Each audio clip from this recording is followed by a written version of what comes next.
Good evening, ladies and gentlemen. I first met Dr. Abdullah at the coffee shop of a five-star hotel in Delhi in 2008. At the time, I was preparing for an interview with former President Karzai. Dr. Abdullah very kindly and generously agreed to brief me.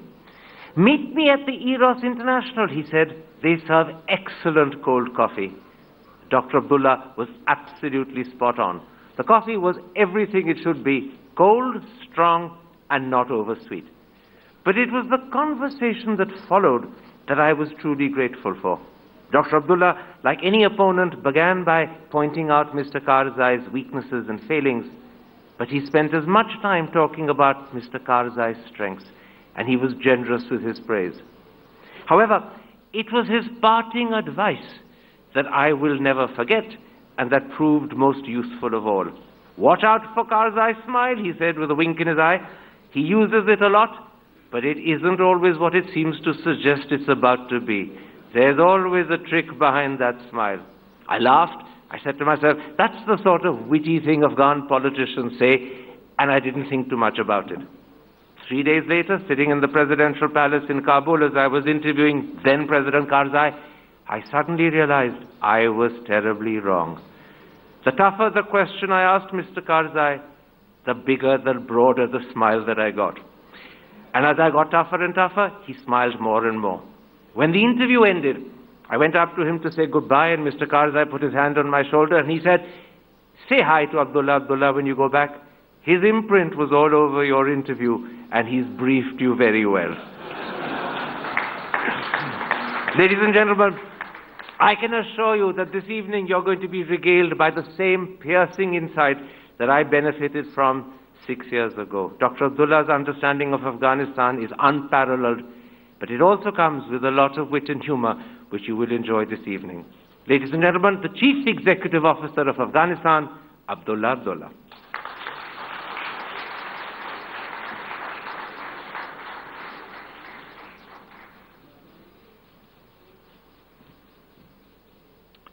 Bismillahir Rahmanir Rahim.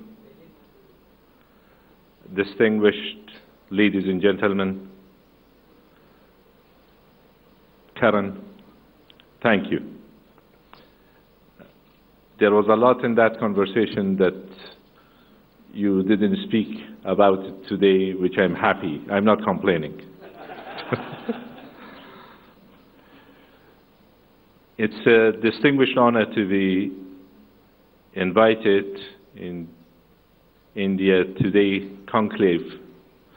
Having looked at the programs and sessions today and tomorrow where diverse topics have been discussed and important issues related to the lives of the people have been discussed, I'm honored to be here.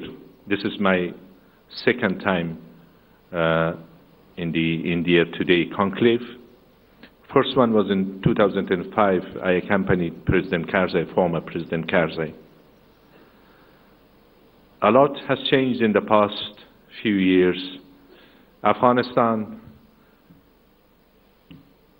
continued war or permanent peace. The topic, the issues. I may have to take you back a little bit to the recent history of Afghanistan 36 years ago, when things started unraveling in Afghanistan. And since then, the people of Afghanistan have been suffering. Then the first light at the end of the tunnel was 2001, where the interim government was formed and the international community started its engagement in Afghanistan. Needless to say, before that, a few friends of Afghanistan, India included, were helping Afghans in fighting against terrorism on their own, mainly on their own. It was only a few, less than a handful of countries which were supporting the struggle of the Afghan people against Al-Qaeda, terrorism, and Taliban-related and associated radicalism. Post-2001, there was an opportunity. Now that journey is almost 14 years behind us. And in the past 14 years, if I summarize it in one or two sentences, I can say the opportunity was good, but we were not able to utilize it in the best way possible. Then came elections 2009. Believe me, Karen, when I talked to you at that time, I didn't know. I had not decided that I will be a candidate. But I was in the sort of opposition to the administration at that time, led by President Karzai. It was a bit late in 2008 or perhaps early 2009 that somewhat I decided to become a candidate. Then there was an election, 2009. I will not bore you with the stories of elections in 2009. Then I stayed as opposition afterwards as well, and then was a candidate in elections in 2014. Again, I will not go into details of elections and elections-related issues, as a result of which Government of National Unity was formed, which currently I am the CEO, Chief Executive in the National Unity Government, led by President Mohammad Ashraf Ghani. Being in New Delhi and being in India, it's incumbent upon me to thank India for its generous support in the past 13, 14 years. Being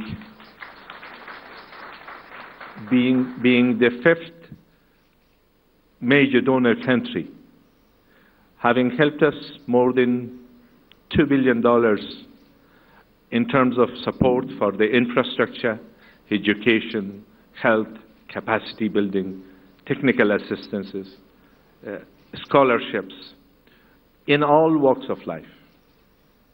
And as an Afghan, I would like to thank India for its support. And also, I'm sure that your look towards Afghanistan is a look towards a permanent friend. And the commitment to support Afghanistan is deep down here across the board. And I'm sure that with your support and support from the international community, but more than that, with the will and determination of Afghan people to stabilize their country, to within the country, within ourselves, and facilitate for our people, and especially for our younger generation to thrive, in the years to come, you will see a different Afghanistan.